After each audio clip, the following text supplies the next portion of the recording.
Good afternoon বন্ধুরা। এখন হচ্ছে এই দেখো দুপুরবেলা খেতে চলে এসেছি।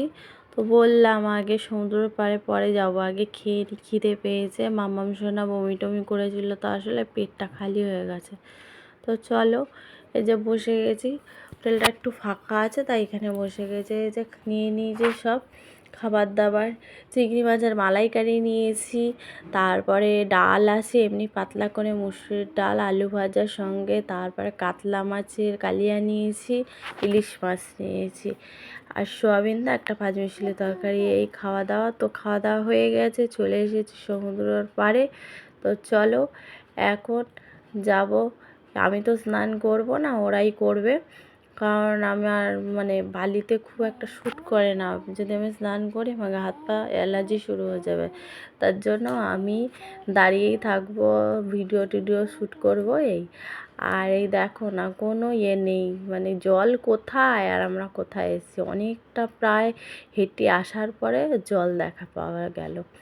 তো এই যে দেখো এই ভিড় হয়েছে, আর কোনো ঢেউ নেই, দেখতেই পাচ্ছ। দেখো লোকজন, দেখো আমার মেয়ে শুয়ে আছে, এই যে দুই মেয়ে। আর মামাম সোনার জন্য বললাম বেশি দূরে যেও না, ওর বাপি যেতে চাইছিল একটু দূরের দিকে। আমি বললাম মামাম সোনাকে কে দেখবে, তুমি দূরে গেলে কাছাকাছি থাকো, তাই।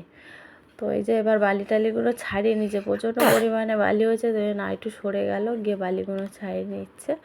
তো চলো স্নান টানগুলো মেয়ে করে নিক, আর আমাকে দেখতে পাবে না, আমি যেহেতু ভিডিওটা শ্যুট করছি। তো চলো এই সন্ধ্যার সময় এখন চলে এসেছি। এবারে মাছ টাছ কোনো ভাজাভুজি কী খাবে দাদাভাই, এগুলোই কেনাকাটা করবে। চলো বলে মাছ ভাজা না খেলে হবে, এখানে এসেছো তো চলো।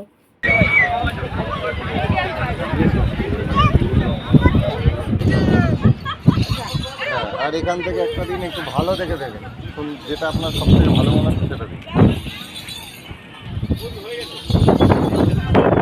তো চলো বন্ধুরা, সমুদ্র পাড় থেকে এসে গেছি ঘুরে। তো এইগুলো এখানে পুতুল টুতুল আছে, কেনাকাটা করব। তো চলো আজকের ব্লগটা এখানে রাখছি, নেক্সট ব্লগে দেখা হবে। তোমরা সবাই ভালো থাকবে, সুস্থ থাকবে, টাটা।